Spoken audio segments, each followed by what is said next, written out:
नमस्कार दोस्तों।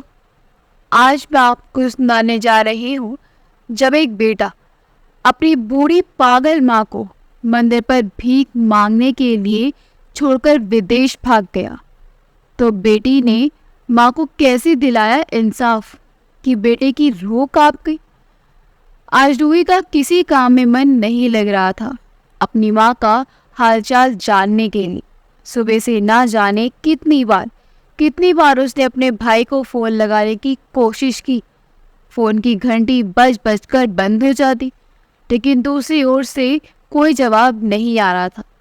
दरअसल कुछ ही समय पहले रूही के भाई भाभी और माँ विदेश में जाकर बस गए थे। वैसे तो 4 महीने पहले तक 60 वर्ष की उम्र में भी रूही की माँ चुस्त दुरुस्त हुआ करती थी। घर के काम में भी बहू की पूरी मदद करती थी। उस समय रूही के पिताजी भी जीवित थे। उनके घर में खुशहाली खुशहाली थी, परंतु ना जाने उनकी खुशियों को किसकी नजर लगी कि एक दिन अचानक उसके पिताजी सीढ़ियों से फिसलकर नीचे गिर गए और इस दुर्घटना में वो स्वर्ग सिधार गए। पति के इस तरह चले जाने के गम के रूही की बात बर्दाश्त नहीं कर पाई और उन्हें एक गहरा सदमा लगा, जिसके कारण उनकी याददाश्त चली गई। यहाँ तक कि वो अपने परिवार के सदस्यों को भी नहीं पहचान पाती थी। डॉक्टर से इलाज करवाने के बावजूद रूही की माँ की हालत में कोई सुधार नहीं आया। अभी 3 महीने ही बीते थे कि रूही के भाई ने विदेश में बसने होने का निर्णय ले लिया, लेकिन रूही नहीं चाहती थी कि उसकी माँ ऐसी हालत में कहीं जाए। लेकिन उसके भाई भाभी ने कहा कि विदेश में चिकित्सा सुविधाएं ज़्यादा अच्छी हैं, वहाँ माँ की हालत में जल्दी सुधार हो जाएगा। अब रूही ये सब सोच ही रही थी कि फ़ोन की घंटी बजी। उसके भाई अमित का फ़ोन था। रूही ने जल्दी से फ़ोन लपका और बोली, हेलो भैया, कैसे हैं आप? मैं कितने दिनों से आपको फ़ोन लगाने की कोशिश कर रही थी, लेकिन आपने फ़ोन उठाया ही नहीं। सब ठीक तो है वहाँ? हाँ रूही, सब तो ठीक है। दरअसल मैं आजकल ऑफिस में कुछ ज़्यादा ही बिजी हूँ, 1 मिनट भी फुर्सत नहीं है। रात को भी घर देरी से लौटा था, इसलिए तुमसे बात नहीं कर पाया। अच्छा भैया, माँ कहाँ है? उनकी तबीयत के बारे में सोच सोच कर मुझे तो चिंता होती रहती है। अगर वो बात ना भी कर पाए तो आप वीडियो कॉल पर उनका चेहरा ही दिखा दीजिए। माँ का चेहरा देखकर मेरे मन को सुकून मिल जाएगा, रूही ने कहा। अरे रूही, चेहरा क्यों देखना, मैं तुम्हारी माँ से बात करवाता हूँ। यहाँ हम लोग माँ का इलाज बहुत अच्छे से करवा रहे हैं। पता है, यहाँ पर आकर तो उनकी तबीयत में काफ़ी सुधार हो गया है। अब तो उन्हें सब याद आने लगा है। मैं तुम्हारे उनसे अभी बात करवाता हूँ। लो माँ, आपकी बेटी रूही का फ़ोन है। हेलो रूही, कैसी हो तुम बेटी?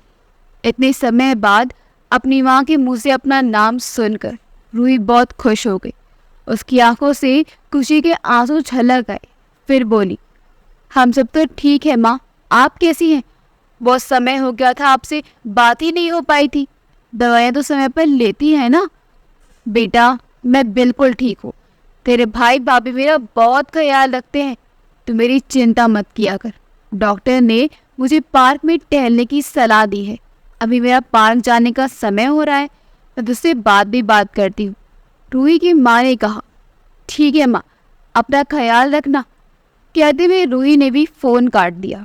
उसी समय रूही का पति रोहित ऑफिस से घर लौट आया। रूही और अपनी सास की बात सुनकर बोला, क्या बात है? आज तो हमारी धर्म पत्नी का चेहरा खिलखिला लग रहा है। अरे, आप आ गए? मैं आज बहुत खुश हूँ। आप तो जानते ही हैं, जब से पापा हमें छोड़कर गए हैं तब से माँ की याददाश्त चली गई थी और ये तो मेरा नाम तक भी याद नहीं था। लेकिन भैया ने विदेश में उनका इलाज किसी अच्छे डॉक्टर से करवाया है, तो अब उनकी याददाश्त वापस आ रही है। आज उन्होंने मुझे मेरे नाम से पुकारा। मुझे बहुत खुशी हो रही है। जिस हालात में माँ यहाँ से गई थी, मुझे तो बस उनकी फिक्र लगी रहती थी। आज इतने समय बाद उनसे बात करके बहुत अच्छा लगा। इतना कहकर रूही रसोई घर में जाकर अपने पति रोहित के लिए चाय बनाने लगी। रोहित ने कहा, अच्छा रूही, अगले हफ्ते हमारी शादी की सालगिरह है, और मैं सोच रहा था कि इस बार शादी की सालगिरह दोस्तों और रिश्तेदारों के साथ खूब धूमधाम से मनाए और एक शानदार पार्टी रखे। रूही बोली, अरे मैं तो कहती हूँ कि रिश्तेदारों और दोस्तों के साथ पार्टी करने से बेहतर है कि हम अपनी शादी की सालगिरह वाले दिन भगवान का शुक्रिया अदा करें और मंदिर में जाकर माथा टेकें और ज़रूरतमंदों लोगों की उनकी आवश्यकता का सामान बांटें, जैसे कपड़े, भोजन वगैरह। रोहित को भी बात जच गई। वो बोला, इससे अच्छी बात और क्या हो सकती है। रूही ने कहा, क्यों ना इस बार खाटू चले और खाटू श्याम जी के दर्शन करें। मैंने मन्नत मानी थी कि माँ जब ठीक हो जाएंगी तो हम ठाकुर जी के दर्शन करने खाटू धाम जाएंगे। जो हुक्म मेरे आका, रोहित ने मस्ती भरे अंदाज में कहा। तो खाटू धाम जाने की बात सुनते ही उनके दोनों बच्चे भी खुशी से उछल पड़े। रूही बोली, तो ठीक है, हम कल बाजार जाकर गरीबों में बांटने के लिए सामान ले आएंगे। सालगिरह वाले दिन रूही और रोहित अपने बच्चों के साथ सुबह के 10 बजे ही मंदिर पहुंच गए। रूही ने देखा कि मंदिर के बाहर एक बड़ा सा छप्पर बना हुआ था, जहां ना जाने कितने ही गरीब लोगों को आश्रम मिला हुआ था, जिसमें अधिकतर लोग बुजुर्ग थे। उनके चेहरे की झुर्रियों और बेबस आंखें बहुत कुछ बयां कर रही थी। उनके जर्जर और दिनहीन हालत देखकर रूही को उन पर तरस आया था। रूही उनके लिए अपने हाथों से खाना बनाकर लाई थी। भूख से व्याकुल होने के कारण सब लोग झुंड बनाकर खाना मांगने लगे। तो रोहित बोला, अरे अरे, सब लोग लाइन में बैठ जाओ, सबको खाना मिलेगा। सबको लाइन में बिठाकर रोही ने खाना बांटना शुरू किया।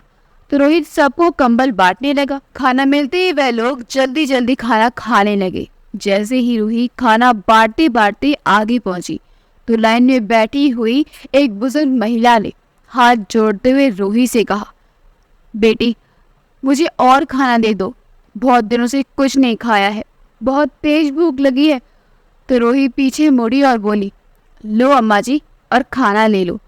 रूही ने देखा कि वृद्ध औरत ठीक ढंग से बैठ भी नहीं पा रही थी, शायद उसे टांग में कुछ चोट आई थी। तभी अचानक उसकी नज़र उस औरत के चेहरे पर पड़ी।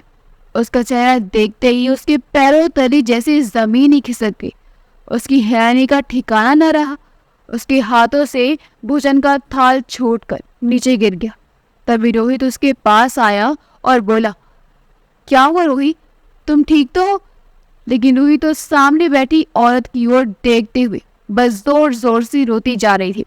फिर रोहित उस वृद्ध औरत की ओर देखते हुए हैरानी से बोला, माँ आप यहाँ, और वो भी इस हालत में? लेकिन वह वृद्ध औरत अवाक रहकर केवल रूही को देखे जा रही थी। उसी समय एक वृद्ध व्यक्ति जो मंदिर के बाहर फूल और प्रसाद बेचते थे वहां आए और बोले, क्या हुआ बेटी, आप इस बूढ़ी औरत को जानती हैं क्या? तभी रूही रोते हुए बोली, हाँ, ये मेरी माँ है रमा ठाकुर। तभी उस वृद्ध व्यक्ति ने कहा, बेटी करीब 1 महीने पहले की बात है। एक औरत इन्हें मंदिर की सीढ़ियों पर बिठाकर चली गई थी और उसके बाद फिर कभी लेने नहीं आई। तब से ये यहीं पर रह रही है। लेकिन मैं हैरान हूँ कि इन्हें अपने जीवन की पिछली बातें भी याद नहीं हैं। ये कहाँ रहती थी, याद है कि इन्हें तो अपना नाम भी नहीं मालूम। और बेटी अगर ये तुम्हारी माँ है तो फिर इनकी ऐसी हालत कैसे हुई? रूही बोली, मुझे कुछ समझ नहीं आ रहा। फिर रोहित ने कहा, लेकिन माँ जी को तो तुम्हारे भैया अपने साथ विदेश लेकर गए थे ना, और 3-4 दिन पहले ही माँ से तुम्हारी बात भी हुई थी। फिर माँ जी यहाँ और ऐसी हालत में ये कैसे संभव है? रूही ने कहा, और माँ की तो याददाश्त भी वापस आ गई थी। फ़ोन पर इन्होंने मुझसे बहुत अच्छे से बात की थी, लेकिन ये तो मुझे पहचान भी नहीं रही। रोहित बोला, ये तो कुछ याद ही नहीं है, तो ये कुछ बता पाएंगी कि आखिर बात क्या है? हुई वो सब बाद में देखते हैं, पहले माँ जी को अपने साथ घर लेकर चलते हैं।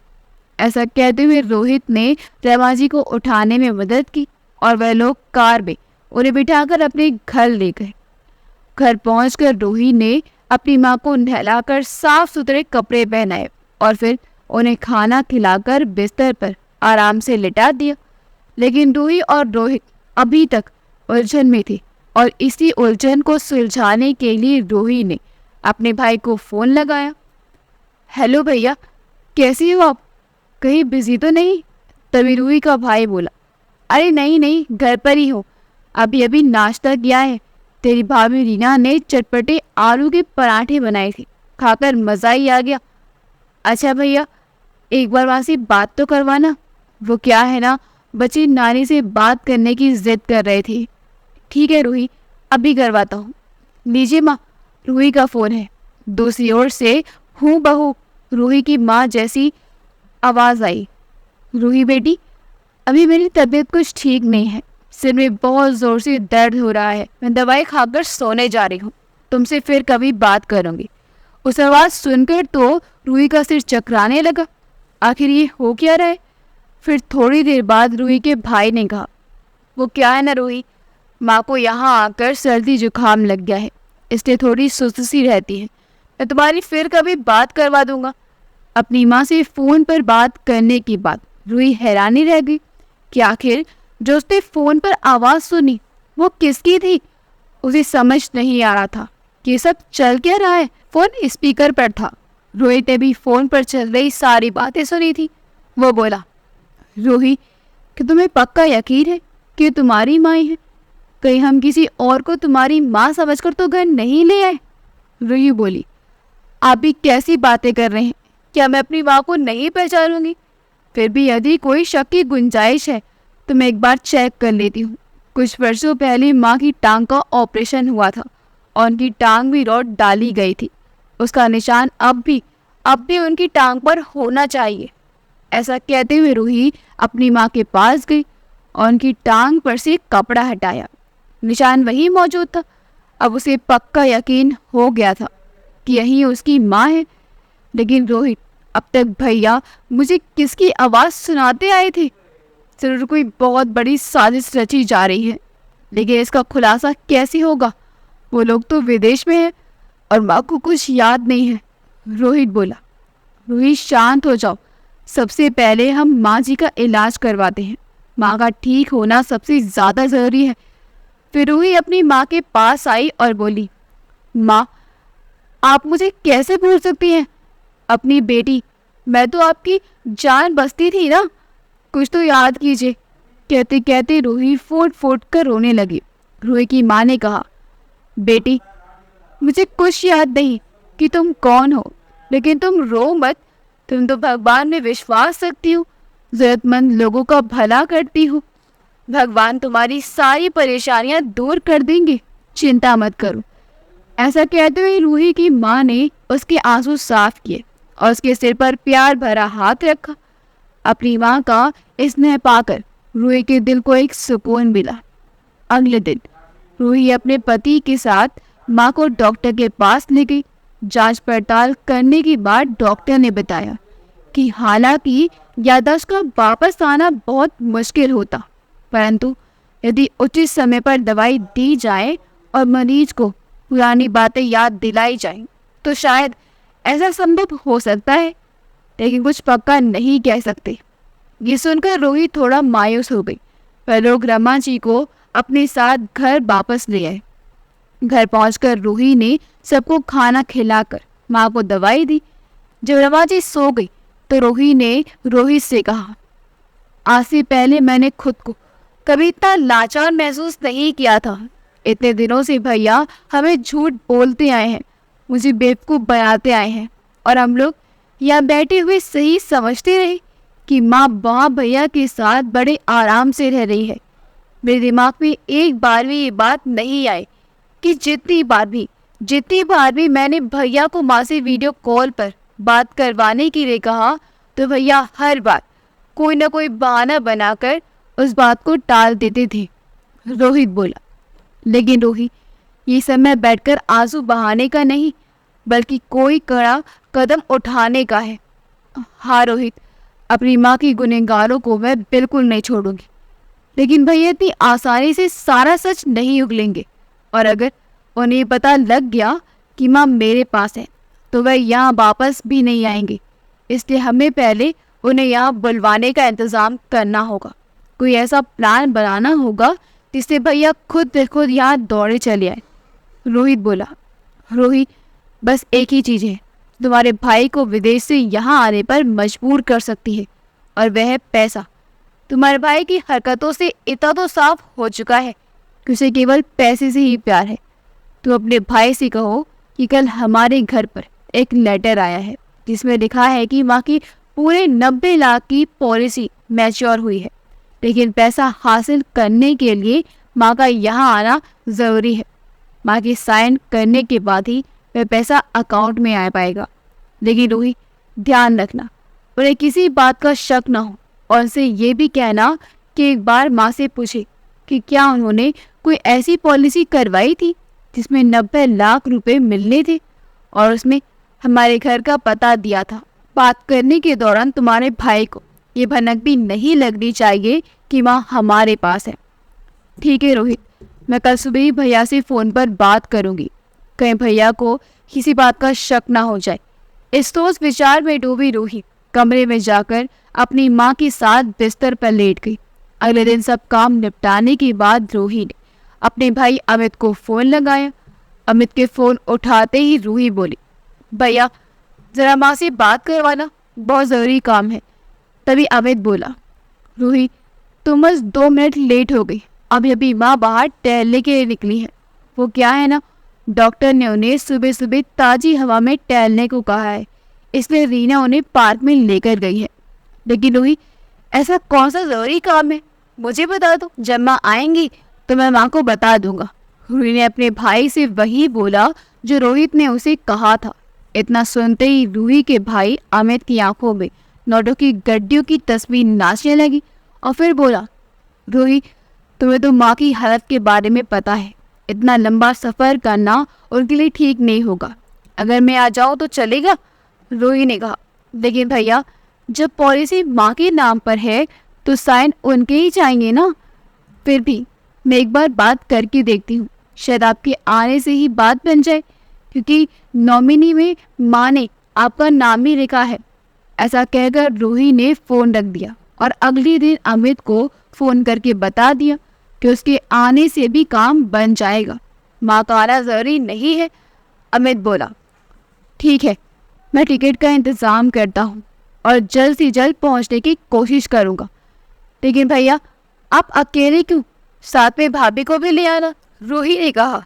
तो अमित बोला, हाँ वैसे तो बहुत दिन हो गए तेरी भाभी को भी अपने मायके गए हुए, मैं भी वहाँ आकर अपने मायके वालों से मिल लेगी। वैसे भी यह माँ की देखभाल करने के लिए फुल टाइम मेड है, मैं माँ का अच्छे से ख्याल रखती है। ये बातें सुनकर रूही सोचने लगी कि कैसे एक के बाद एक भैया झूठ पर झूठ बोलते जा रहे हैं। लेकिन मैंने भी ठान लिया है कि भैया की हर एक करतूत का करारा जवाब दूंगी। माँ की याददाश्त वापस लाने के लिए उसने अपनी माँ को एक एल्बम दिखाई जिसमें उनके पूरे परिवार की तस्वीरें थी। लेकिन अम्मा जी उन तस्वीरों को किसी अनजान व्यक्ति की तरह देख रही थी। वो किसी को पहचान नहीं पा रही थी, परंतु जैसे ही उन्होंने अपनी बहू की तस्वीर देखी तो वो कुछ असहज हो गए। इसे मुझसे दूर ले जाओ, ऐसा कहते हुए गुस्से और डर के मिश्रित भाव उनके चेहरे पर आ गए और उन्होंने एल्बम उठाकर फेंक दी। रूही समझ नहीं पा रही थी कि आखिर उसकी माँ ऐसा व्यवहार क्यों कर रही थी। हर रोज शाम के समय रूही उन्हें घर के पास ही एक पार्क में ले जाती थी। वही एक बेंच पर बैठकर रूही अपनी माँ को पुरानी बातें याद दिलाने की कोशिश किया करती थी, लेकिन माँ की तबीयत में कुछ सुधार नहीं आ रहा था। एक दिन रूही ने फैसला किया कि वो अपनी माँ को उनके उसी मकान में लेकर जाएंगी जहाँ वो हमेशा से रहती आई थी। शायद वहाँ जाकर माँ की हालत में कुछ सुधार आ जाए। जब रूही अपनी माँ को लेकर उनके घर पहुंची और मेन गेट खोलने लगी तो ये देखकर हैरान रह गई कि गेट अंदर से बंद था। तभी वहाँ एक बुजुर्ग औरत आई और बोली, अरे रमा, कैसी हो तुम, बड़े दिनों बाद तुमसे मिलना हुआ। वो बुजुर्ग औरत रमा जी की पड़ोसन रेखा थी। नमस्ते आंटी, कैसी हैं आप? रूही ने कहा तो रेखा जी बोली, मैं ठीक हूँ बेटा, तुम कैसी हो और यहाँ कब आई? बस आंटी कुछ दिनों पहले ही मेरे पति का इस शहर में ट्रांसफ़र हुआ है, फिर उसकी माँ की ओर देखते हुए रेखा जी बोली, लेकिन बेटा तेरी माँ मुझे कुछ ठीक नहीं लग रही। क्या बताऊँ आंटी, जब से पापा हमें छोड़कर गए हैं तब से माँ की यही हालत है। भैया ने भी माँ का बहुत इलाज करवाया था, लेकिन माँ की हालत जस की तस बनी हुई है। अरे बेटी, तू इलाज की बात करती है, तेरे भाई भाभी तो तेरे माता पिता से कभी ठीक ढंग से बात तक नहीं करते थे। अक्सर तेरी माँ अपना दुखड़ा मेरे आगे रोया करती थी। मैंने उसे बहुत कहा था कि एक बार इस बारे में अपनी बेटी को खबर कर दो, लेकिन वह तुम्हें परेशान करना नहीं चाहती थी। जब तुम्हारे पिताजी जीवित थे तो अक्सर अक्सर इस घर से लड़ाई झगड़े की आवाज़ें आती थी। जिस दिन तुम्हारे पिता की मृत्यु हुई उस दिन भी घर में खूब लड़ाई झगड़ा हुआ था, और तुम्हारे पिता के जाने के बाद जब रवा जी की ये हालत हो गई तब भी तुम्हारी माँ को अकेला छोड़कर घर को ताला लगाकर तेरे भाई भाभी 4 दिनों के लिए घूमने निकल गए थे और घर की चाबी मेरे पास रख गए थे।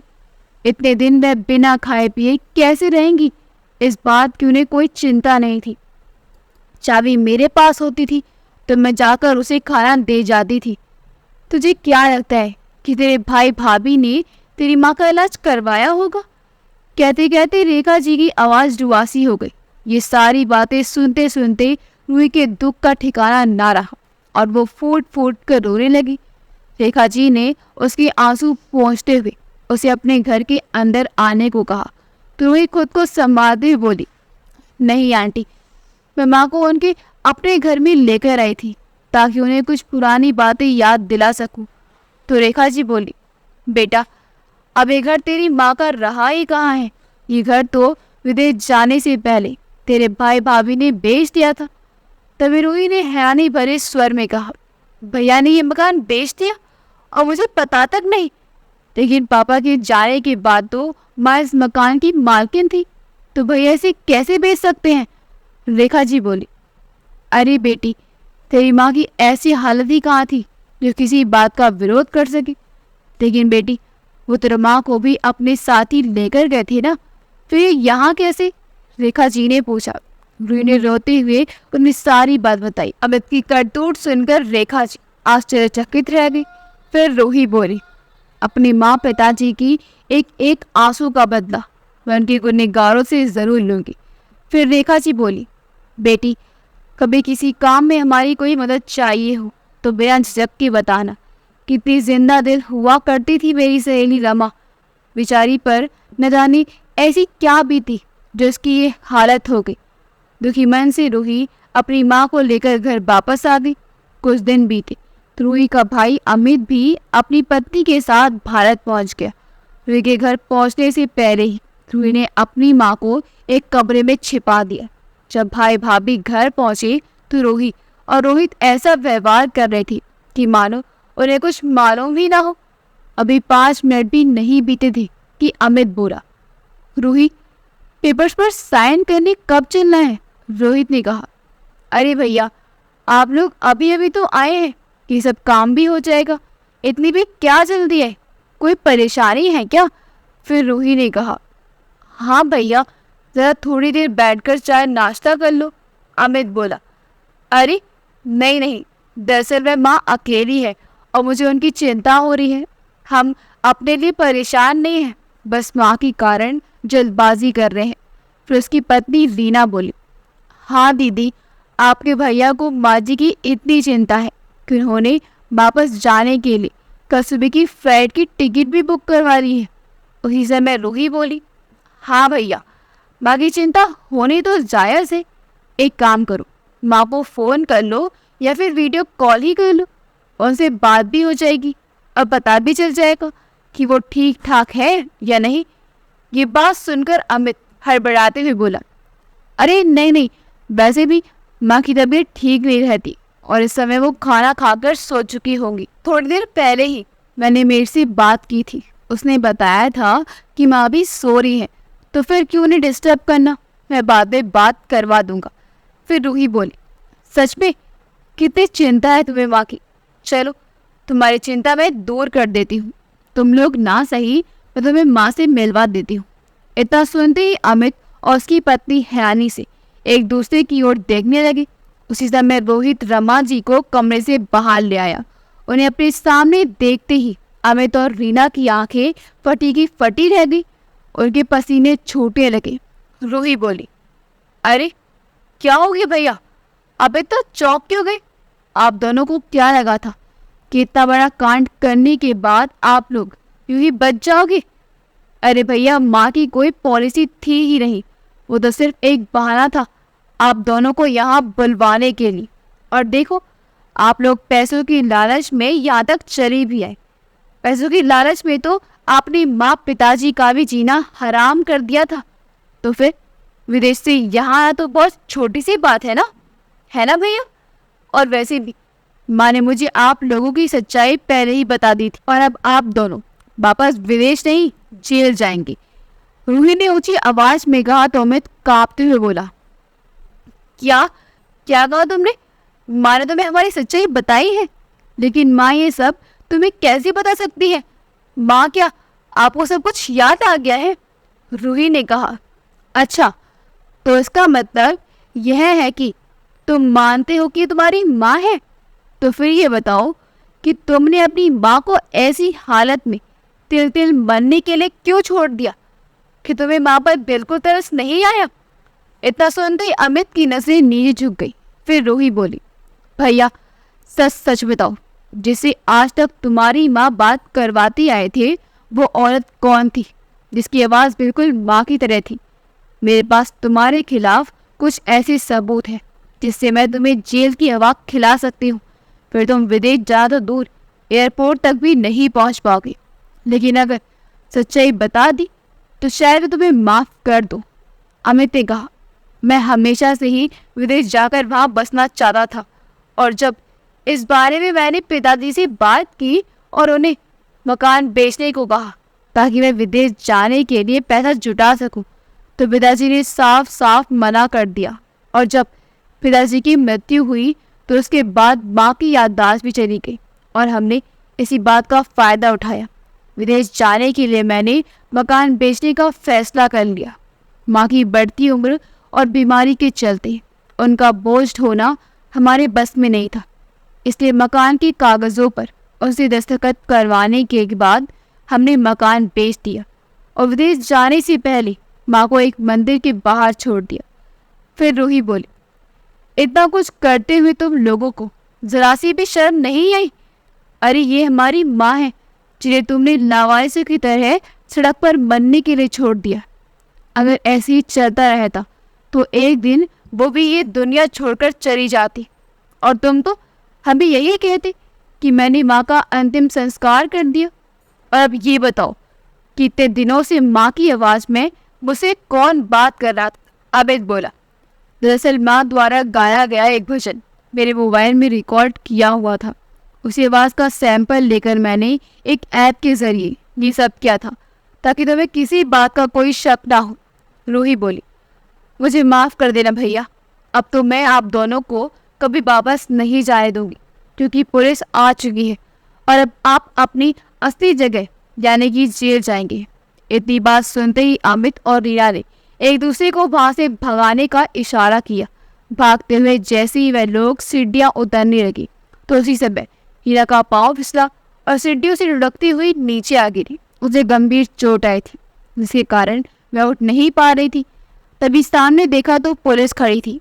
अपने भाई भाभी के साथ बात करते हुए उन्हें मोबाइल में सारी बातें रिकॉर्ड कर ली थी। सब कुछ बताते हुए जब रूही पुलिस के हाथ में सबूत देने लगी तो उसकी माँ रीना की ओर इशारा करते हुए जोर से चिल्लाई, यही है मेरे पति की कातिल। रूही, इसी औरत ने तेरे पापा को सीढ़ियों से नीचे धक्का दिया था जिसके कारण तेरे पापा की जान चली गई। कहते कहते रमा जी रोने लगी। अपनी माँ की ये बात सुनकर रूही चौंक गई। माँ, ये क्या कह रही हैं आप? क्या पापा को भाभी ने मारा था? हाँ बेटी, तू नहीं जानती कि तेरे भाई भाभी ने हमारा जीना दुश्वार कर दिया था। ये लोग सारी संपत्ति हड़प कर विदेश जाना चाहते थे, लेकिन तेरे बाबूजी जानते थे कि एक बार सब कुछ उनके नाम पर कर दिया तो ये लोग हमें सड़क पर ले आएंगे। तेरे बाबूजी को अपने रास्ते से हटाने के लिए तेरे भाभी ने उन्हें हमेशा के लिए मौत की नींद सुला दिया। इतना सुनकर रूही और रोहित की आंखें फटी की फटी रह गई और रमाजी बोली, लेकिन उस भगवान की लाठी में आवाज नहीं होती। इस जालिम औरत ने अपने ससुर को सीढ़ियों से धक्का दिया था और देखो आज ये औरत खुद सीढ़ियों से गिरकर चोट खा बैठी है और दर्द के कारण चिल्ला रही है। इंस्पेक्टर साहब, इन लोगों को कड़ी से कड़ी सजा दिलवाना। तभी अमित माँ के पैर पकड़ते हुए बोला, मुझे माफ़ कर दो माँ, मैं बड़ी मुश्किल से विदेश में सेटल हो पाया हूँ, सब कुछ बर्बाद हो जाएगा। उसी समय रमा जी ने उसके मुंह पर एक जोरदार थप्पड़ लगाया और बोली, तुम्हारे गुनाहों की कोई माफ़ी नहीं है। तुमने जो कुछ किया है उसकी सज़ा तो तुम्हें मिलकर ही रहेगी। पुलिस ने अमित को गिरफ्तार कर लिया और रीना को हिरासत में लेने से पहले पुलिस की निगरानी में अस्पताल में इलाज के लिए भेज दिया गया। रूही अपनी माँ को गले लगाते हुए बोली, माँ, आपको सब कुछ याद आ गया? रमाजी बोली, हाँ बेटा, टीना को सीढ़ियों से गिरती देख मुझे फिर से वही मंजर याद आ गया जब उसने तेरे पापा को सीढ़ियों से धक्का दिया था और उसके साथ पिछली सारी बातें भी याद आ गई। लेकिन माँ, अब खुशी मनाने के दिन आ गए हैं तो भूल जाइए पुरानी बातों को। रूही ने कहा तो उसके दोनों बच्चे बोले, अरे अभी अभी तो नानी को सब कुछ याद आया है और आप कहती हैं कि भूल जाओ। बच्चों की बात सुनकर रूही अपने माथे पर हाथ रखती हुई बोली, अरे मेरा मतलब है कि पुरानी कड़वी यादों को भूल जाओ। इस बात पर वह सब लोग हंस पड़े। अगर आपको हमारी कहानी अच्छी लगी हो तो हमारे वीडियो को लाइक करें, शेयर करें और हमारे चैनल योगी वॉइस को सब्सक्राइब कर दें। मिलते हैं अगली वीडियो में। आपका बहुत बहुत धन्यवाद।